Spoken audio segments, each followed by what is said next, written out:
이번 여정에서 제 머릿속에 여정이 마칠 때까지 지금도 문득문득 떠오르는 한 사람의 얼굴이 있습니다. 같은 비행기를 타고 미국에 잘 도착했습니다. 그리고 이제 같이 입국 심사를 받기 위해서 줄을 서고 기다립니다. 잘 아시다시피 미국에 입국하기 위해서는 누구나 다 할 것 없이 다 줄을 서서 이제 심사를 받아야 되는데, 이때 인터뷰를 하는 사람을 소위 입국심사관이라고 그렇게 부르죠. 사실 그 라인을 서서 기다리는 사람은 누구라도 다소 긴장할 수밖에 없는데요. 만약 입국심사관이 인터뷰를 하는 중에 거절을 당하게 되면 이제 어떤 일이 일어날지 모르고 이제 어떤 경우는 다시 돌아가는 그런 일이 일어나기 때문에 그렇습니다. 제 앞에 줄을 선 사람도 자신의 차례가 되어서 이제 입국심사관 앞으로 갔는데요. 그 사람은 한 30대 말, 한 40대 초반 정도 보이는 남자였습니다. 보통 별일 없으면 길어도 한 5분 정도 그렇게 인터뷰하고 그렇게 들어가시는데, 그런데 10분이 지나도 들어가지 않고 20분이 지나도 들어가지 않습니다. 시간이 길어지니까 이분이 말이 버벅거리기 시작하고, 그래서 혹시 은혜의 소통이 있는가 싶어서 통역관을 급히 불렀습니다. 통역관이 달려와도 이 사람은 계속 심사가 되었고, 또 심각해서인지 또 다른 입국심사가 또 한두 분이 더 달려와서 이제 그분 앞에 여러 사람이 달려붙는 그런 이제 일이 일어났습니다. 그 사람의 얼굴은 심각해 보였고, 시간이 지날수록 얼굴이 새하게 질려서 당황하는 모습에, 역력하는 모습에 안타까움을 보고, 바로 제 앞에 일어난 일이니까 그래서 줄을 서서 기다리는데, 너무 오랫동안 줄을 서서 기다리다 보니 옆에 있는 다른 입국심사관이 나보고 이렇게 오라 그래서 바로 옆으로 가서 심사를 받았습니다. 하나님 은혜로 한 1분 만에 이제 인터뷰를 마치고 이제 밖으로 나오면서 제 고개는 그 사람 어떻게 되었을까, 빨리 잘 심사를 받고 들어오셔야 되는데, 사실 이렇게 태평양을 건너서 먼 여정에 힘들게 그렇게 온 것도 피곤하고 지치는데, 그래서 연민의 정을 가지고 그래서 고개를 돌려 빨리 들어와야 될 텐데 그러는데, 제가 밖에 나와서 이제 좀 기다리는 중에도 들어오지 못하는 것을 보고 안타까운 마음을 가지고 있었습니다. 여정 중에 늘 그 사람의 얼굴과 모습이 당황하고 얼굴이 새하게 되는 그런 모습이 제 모습에 드러나지 않아서 그래서 안타까운 마음을 가졌는데, 흔히 함께 비행기를 탄 사람을 우리는 이제 또 다른 용어를 씁니다. 크루라는 말을 쓰죠. 성격이라는 말이기도 한데요. 자, 이는 비행기 안에서 이제 한 목적지를 가지고 이제 함께 떠나는 운명 공동체의 성격을 가진 사람을 크루라고 그러잖아요. 원래 이 용어의 시작은 이제 배를 타고 대서양을 건너고 태평양에 건널 때 그 망망대해에 배라고 하는 공동체, 어떤 태풍을 만나거나 문제를 만나면 다 죽거나 다 살거나, 그래서 운명 공동체라고 이야기하죠. 목적지까지 같이 가는 승객을 그냥 버스 승객이라 말하지 아니하고 크루라고 하는 좀 독특한 용어를 쓰고 있는데요. 분명 그분은 한국에서 떠날 때 같은 운명 공동체 크루였습니다. 그런데 그분의 운명은 입국할 때 운명이 달라진 것 같습니다. 그래서 제가 그 모습을 보면서 여정 가운데 문득 그분이 생각나며, 우리도 언젠가는 천국 문 앞에서 하나님으로부터 천국 입국 심사를 받게 될 터인데, 그때 누구는 들어가고 누구는 들어가지 못하면 어떻게 될까라고 하는 그런 생각이 떠올랐습니다. 우리는 지금 한 시대에 지구라고 하는 운명 공동체 안에 같이 살아갑니다. 우리가 살아가는 이 기간은 하나님이 똑같은 시간과 기회를 주신 거죠. 그런데 언젠가는 천국의 관문 앞에 들어섰을 때, 그때는 운명이 완전히 달라진 사람도 있을 거예요. 아마 그때 천국에 들어가지 못하는 사람은 얼굴이 새하게 되는 정도가 아니라 그건 지옥에 들어가는 문제이기 때문에 아무리 변명을 하고 몰랐다 그래도 그때는 통하지 않을 것입니다. 사랑하는 성도 여러분, 하나님은 우리 영일 공동체라고 하는 믿음의 배를 주셨습니다. 우리가 믿음의 배 안에 있는 한, 하나님의 교회, 하나님의 집 안에 있는 한, 그래서 성도들의 자리를 히브리 말로 나베라고 그러거든요. 그래서 이 교회를 구약의 방주라고 이야기하고 앉아 있는 그 나베를 방주의 좌석이라고 그렇게 말하기도 합니다. 라틴어로 그게 이제 여러분 앉아 계신 곳이 방주의 배 안에 있는 좌석 나베라고 그렇게 말합니다. 자, 우리는 함께 목적을 가지고 가는 운명 공동체인 줄로 믿으시면 아멘 하십시다. 우리 영적 크루들입니다.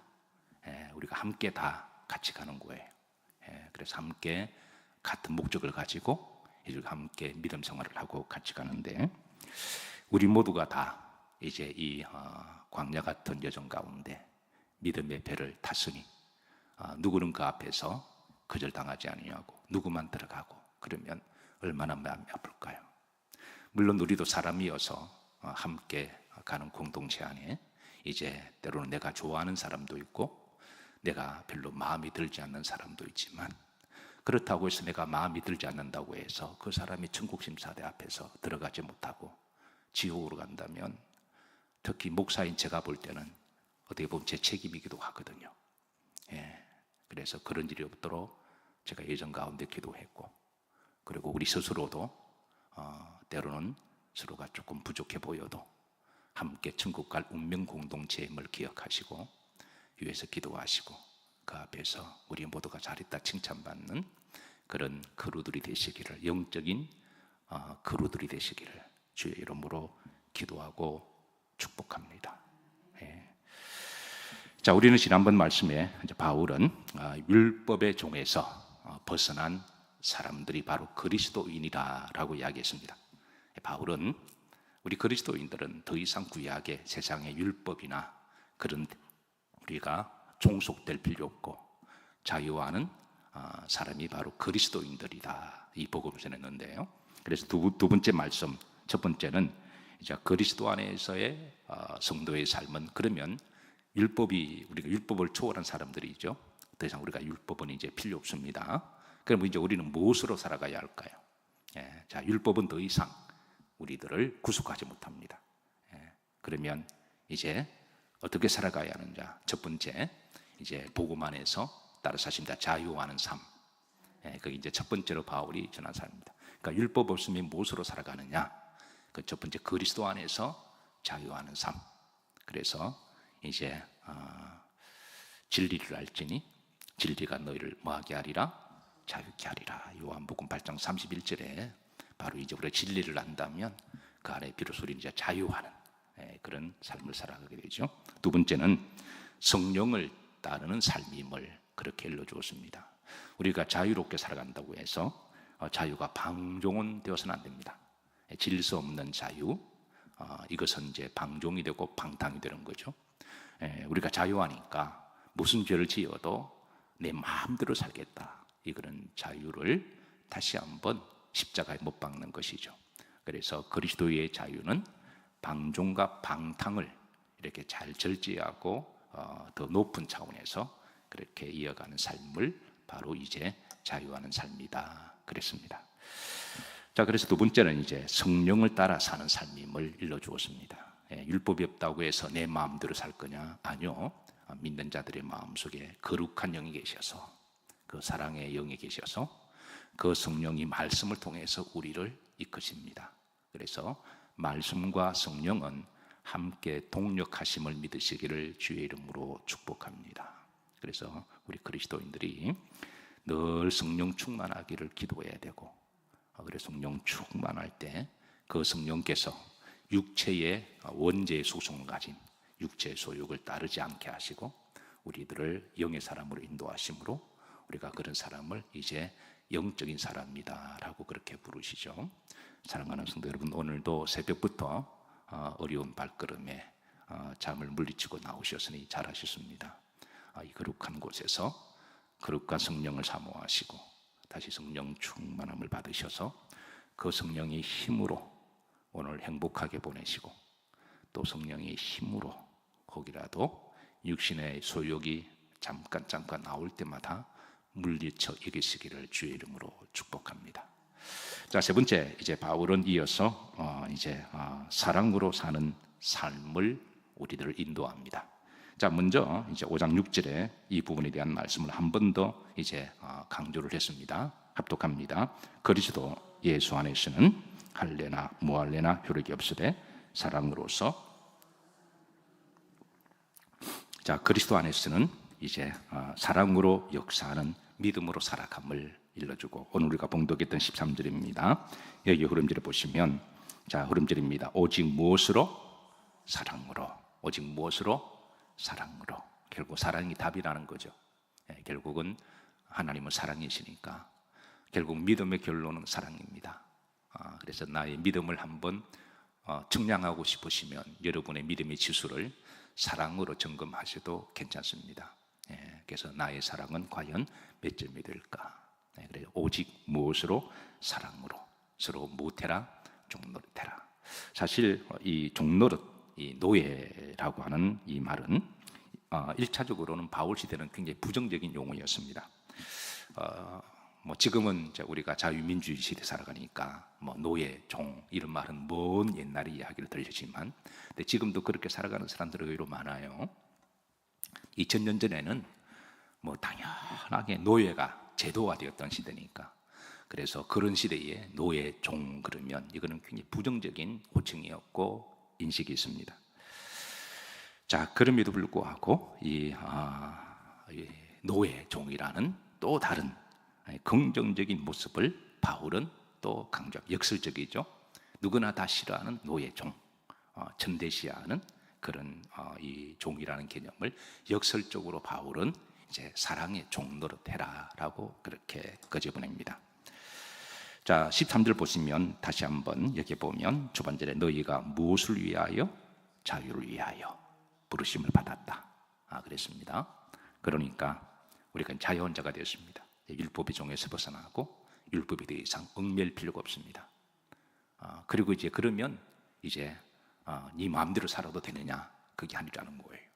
성령으로 따라 살아가고 사랑으로 살아가라, 그렇게 강조하시면서 이게 자유를 사랑의 종으로 연결시키면서 링크시키면서, 이거는 사랑으로 종노릇 할 때 분명히 종노릇은 부정적인 의미가 강한데요.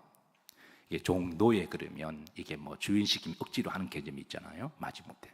근데 자유를 넣음으로, 그러니까 우리 스스로 하나님의 사랑의 종이 되어서 누가 시켜서 억지로 마지못해 겁이 나서 하는 게 아니라 자원하는 마음으로, 기쁨으로, 즐겁게, 그렇게 이 사랑의 종노릇하라고 우리에게 가르쳐 주십니다.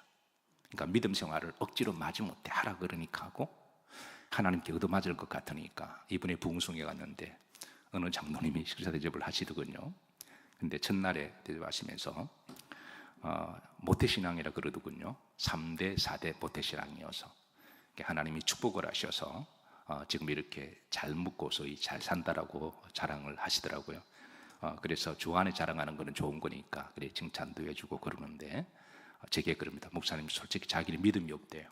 믿음이 없지만 그러나 분명한 거는 자기가 잘못된 길로 가면 하나님이 한 대 이렇게 막 칠 건 안 돼요. 그래서 크게 뭐 벗어나지 않는다고, 어떤 선이 있다고 이야기하시더군요. 그래서 믿음은 없지만 그래도 크게 벗어나지는 않는다. 자기 마음속에 잘못된 걸 하나님이 한 번 이렇게 막 치실 걸 아시기 때문에 적당한 선에서 줄다리기를 한다라고 웃으면서 이야기를 해서, 그래서 이제 덕담을 서로 나누는데, 사실 우리 믿음 생활이 내가 하나님께 얻어맞을 것 같아서 내가 주의를 하고 순종하고 한다면 하나님 얼마나 기뻐하실까요? 물론 불순종보다는 낫겠죠. 그래도 하나님이 살아계심을 인정하는 거니까. 그래도 그러나 그것을 한 단계 더 뛰어넘어서 내가 얻어 터지든 안 터지든 떠나서 내가 하나님을 사랑하기에 내가 자원하는 마음으로, 기쁜 마음으로 예배 나오고 봉사하고 섬기고 기도하고, 그게 바로 이제 하나님이구나 하시는 우리 믿음의 모습인 줄로 믿습니다. 그래서 바울은 이런 의미로서 사랑의 종노릇을 자원함으로 기쁘게 하라고 우리들을 가이드라인을 제시해 주고 있습니다. 자, 14절로 넘어갑니다. 여기에 보시면 합독합니다. 온 율법은 내 이웃 사랑하기를 내 자신같이 하라 하신 한 말씀에서 이루어졌나니 그랬습니다. 여기 이제 바울은 구약의 율법을 다시 한번 소환합니다. 결국은 구약의 율법은 목적은 뭐냐? 목적은 바로 구약의 바로 하나님의 사랑이 아니냐라고 그렇게 이제 주회를 달아주죠.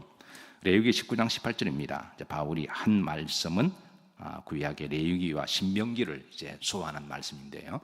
자, 레위기 19장 18절 다 같이 합독합니다. 원수를 갚지 말며 동포를 원망하지 말며 내 이웃 사랑하기를 내 자신과 같이 사랑하라.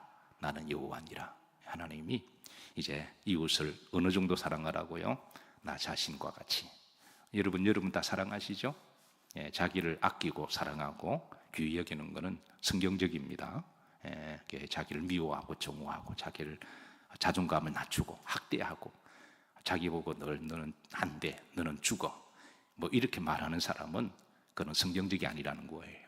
그래, 자기를 사랑하고 자기를 귀히 여기고 내 안에 계신 성령의 인격을 귀히 여기고 그래서 그 안에 믿음으로 자존감을 가지고 살아가는 것, 하나님의 자녀의 삶의 모습이죠. 그래서 그 정도의 사랑을 이제 내 이웃처럼 그렇게 사랑하라고 하는 바로 밑을 우리에게 주셨어요. 예. 자, 그런데 신명기 6장 5절에는 하나님을 사랑할 때는 그 사랑의 질과 강도, 깊이와 양이 다름을 다시 한번 일러줍니다. 우리가 잘 아는 말씀입니다. 합독합니다. 너는 마음을 다하고 뜻을 다하고 힘을 다하여 내 하나님 여호와를 사랑하라 그랬습니다. 사랑의 질과 깊이와 양이 다른 거죠. 예. 우리가 사랑 이야기한다고 해서 하나님 사랑과 이웃 사랑을 같이 등가시키면 절대 안 돼요. 그럼 인본주의가 돼요. 예. 오늘 민주주의의 인권운동이 이게 좀 위험하냐면 하나님 사랑보다도 사람의 사랑을 더 가치 있게 둡니다. 예. 사람이 인권을 막 이야기하는데 하나님에 대한 그 어떤 권리에 대해서는 그냥 무신론으로 그냥 그렇게 나가는데 바로 여기 문제가 있습니다. 예. 어떤 사람은 하나님 사랑과 이웃 사랑을 등가시켜서 그건 아니죠. 예. 그건 사랑에도 질이 있고 깊이가 있잖아요. 그래서 레위기에 보시면 마태복음 보면 주님께서도 이렇게 말씀하십니다. 22장 30절에 잘 아시는 말씀입니다. 합독합니다. 예수님 기술시되 내 마음을 다하고 목숨을 다하고 뜻을 다하여 너희 하나님을 뭐하라? 사랑하라. 이것이 크고 첫째다. 이게 첫째다. 뭘 다하고 마음을 다하고 목숨을 다하고 뜻을 다하고. 자, 그리고 이제 두 번째 율법의 계명은 39절이죠. 합독합니다. 둘째도 그와 같으니 내 이웃을 내 자신과 같이 사랑하라. 그러니까 이웃 사랑은 내 자신 정도만 사랑해도 그건 충분하다는 것이죠. 이것이 바로 온 계명과 율법의 선지자의 강령이다. 그래서 이제 사랑으로 살아가야 하는 그리스도인의 삶을 우리들에게 제시합니다. 사랑하는 성도 여러분, 늘 이것을 가슴에 새기시기를 주의 이름으로 축복합니다. 결국은 사랑이다. 결국은 사랑이다. 결국은 사랑이다. 자, 그리고 마지막 바울은 자 15절 만약에 서로 사랑하지 않고 서로 물고 뜯으면 어떻게 되는지 일러주는데요. 합독합니다. 만일 서로 물고 먹으면 피차 멸망할까 조심하라. 사랑의 반대말은 뭘까요? 네, 한때 이제 젊은이들 사이에 사랑했었다. 이제 과거 동사로 그렇게 풀이하게 됐습니다. 그러니까 사랑했었다. 지금은 안 한다는 거죠. 그러니까 젊은이들 사이에 사랑의 반대말은 이제 사랑했었다. 그러니까 그 이전의 세대들에게 사랑의 반대말을 물으면 안 사랑이라고 했을 겁니다. 미움이라고 그랬을 거예요. 근데 시대는 항상 젊은 사람들이 똑똑함으로 진화하니까 이걸 문법적으로 조금 다르게 표현합니다. 사랑했었다. 그때 지금은 과거라는 거죠. 지금은 사랑하지 않는다라고 하는 반대말이 나오는데요. 성경은 사랑의 반대말은 뭔지 오늘 바울은 정의합니다. 뭘까요? 멸망입니다. 여기 말씀 나오잖아요. 사랑의 반대말은 사랑했었다도 아니고 그리고 안 사랑해가 아니라 결국은 뭐하다? 멸망이다 라고 그렇게 이제 풀이를 해주고 있습니다. 이게 바울은 재미있는 비유를 듭니다. 원어에 보면 서로 물고 먹으면 서로 물고 뜯으면 이게 짐승들이 사용하는 용어를 소환합니다. 이게 짐승들이 싸울 때 서로 물고 서로 뜯잖아요. 그러면 결국은 짐승들의 싸움을 보면 어떻게 될까요? 서로 죽습니다. 정글의 법칙 중에 흥미로운 게 있습니다. 정글의 법칙에 사나운 짐승들이 길을 가다가 만나면요, 서로 싸울까요? 안 싸울까요? 예. 어떻게 생각하시나요? 예. 정글 속에 가령 예를 들어서 사자와 호랑이가 만나면 서로 싸울까요? 안 싸울까요? 서로 으르렁거리고 이렇게 간봅니다. 근데 서로 으르렁거리고 간보다가 적당한 선에서 그냥 갈 길 가요. 뭐 어쩔 수 없는 경우는 싸우겠죠. 근데 대부분 경우는 같은 동급의 체질이 비슷한 이렇게 이제 사나운이 만나면 으르렁거리다가 그냥 돌아가요. 왜냐하면 그 싸움에서 지면 죽습니다. 그럼 이기는 짐승은 살까요? 상대를 죽이기 위해서 물어뜯다 보니까 자기도 어디 한 군데 물어뜯기거든요. 그러면 물어뜯기는 순간에 그 짐승은 사냥을 못해요. 근데 그 짐승은 이제 굶어 죽습니다. 그 짐승 그걸 아는 거예요. 이겨도 저도 죽고, 이겨도 본인은 스스로 죽고 가고. 이게 마귀가 꼭 싸움 시킬 때 그래 시키거든요. 그 마귀는 처음에는 어떤 명분을 가지고 우리가 다툽니다. 처음에는 이유를 따져요. 근데 대부분의 싸움은요, 명분, 이유 따지다가 어느 선이 넘으면 그때 감정 싸움이 됩니다. 마귀가 그때부터 역사해요. 감정이 개입되면 그때는 명분도 없습니다. 그때는 절제가 안 돼요. 내가 반드시 너 죽고 나 죽어야 되겠다, 이런 마음이 들어가면 서로 그 사람을 이긴다고 할지라도 본인의 영성이 죽고 믿음이 죽어요. 그리고 서서히 죽어갑니다. 이게 마귀의 전략이죠. 지금 바울은 바로 사랑의 반대말은 안 사랑으로 끝내는 게 아니라, 무관심이 아니라 멸망임을 그렇게 드러냅니다. 왜냐하면 마귀가 거기에 개입하게 되면 이제 물고 뜯게 되면 이게 나중에 선을 넘으면 그 다음부터는 이유나 명분 없어요. 그 다음에 감정입니다. 감정이 개입되는 순간에 이거는 집안 싸움으로 또 번져요. 그리고 또 그룹으로 생깁니다. 고린도 교회가 그러한 거죠. 이렇게 되면 이제 함께 멸망당하는 그런 비극적 결론을 가져오게 되는데요.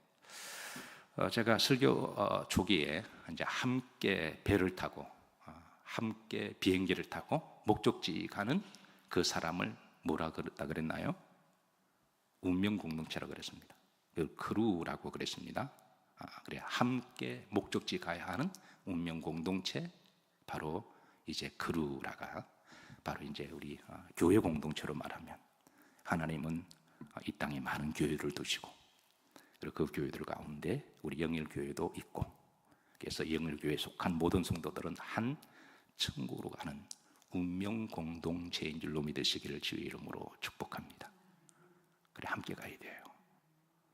물론 그 안에 내 마음에 속속 드는 사람만 있으면 얼마나 좋을까요? 목사님이나 신방전도 사람이 속혈로 소원할 때 내 마음에 꼭 맞는 사람만 소원을 구성해 주면 얼마나 좋을까요? 우리가 선교회를 조직할 때 내 마음에 맞는 선교원들만 딱딱 모아주면 얼마나 좋을까요? 그런데 사람 일은 또 그렇지 않잖아요. 네. 그래서 때로는 내 마음에 맞지 않는 소원이 들어가 있을 때, 또 선교원이 될 때, 또 함께 예배드려야 할 때, 그때 우리가 어떻게 해야 될까요? 네. 아니, 나는 그런 것 전혀 없는 완벽한 교회도 없고요. 완벽한 교회에 있으면 그거는 하늘나라죠. 이 땅에는 그런 교회가 없습니다. 그러면 어떻게 이 문제를 해결하느냐? 사랑으로 서로 못해라, 종노릇해라. 그래, 내가 종이다, 내가 노예다. 내가 노예고, 내가 종은 노예는 섬기는 사람이잖아요. 그 내가 섬기면 된다. 내가 참고, 내가 죽고, 내가 그냥 무조건 섬기자. 오직 무엇으로? 사랑으로 서로 못해라. 여기 답이 있지 않나요? 오직, 여기 답이 있지 않나요? 오직 사랑으로 종노릇해라. 종은 섬기는 사람이거든요. 그러면 상대가 마귀가 아닐진데, 그래서 또 사랑으로 역사가 일어날 줄로 믿습니다. 참 축복의 말씀이죠. 얼마나 우리를 하나님이 사랑하셔서 천국까지 잘 인도하기 위한 그런 놀라운 말씀이기도 합니다. 물론 어떤 분들은 성경을 통독하시면서 이 말씀을 그냥 쉬 읽고 지나가신 분도 계시겠지만 이 말씀을 우리가 좀 찬찬히 읽고 묵상하면 참 금과 옥역과 같은 그런 말씀이고 또 신앙의 성공의 비결이 담겨 있는 그런 축복의 말씀이기도 합니다. 특별히 주일날 사랑하기 딱 좋은 날입니다. 다른 날은 몰라도 우리가 주님의 날은 사랑의 날이 되어야 되지 않을까요? 아멘인가요? 예, 다른 날은 몰라도 주일날은 우리가 오직 사랑으로 서로 종로릇하는 우리가 그렇게 섬긴다면 하나님이 무척 기뻐하시고 그 공동체가 모두 한 사람도 빠짐없이 영적 크루가 되어서 천국까지 잘 인도하는 그런 우리 영일의 공동체가 되기를 주의 이름으로 여러분 중보기도해 주시고 또 앞장서시기를 주의 이름으로 축복합니다.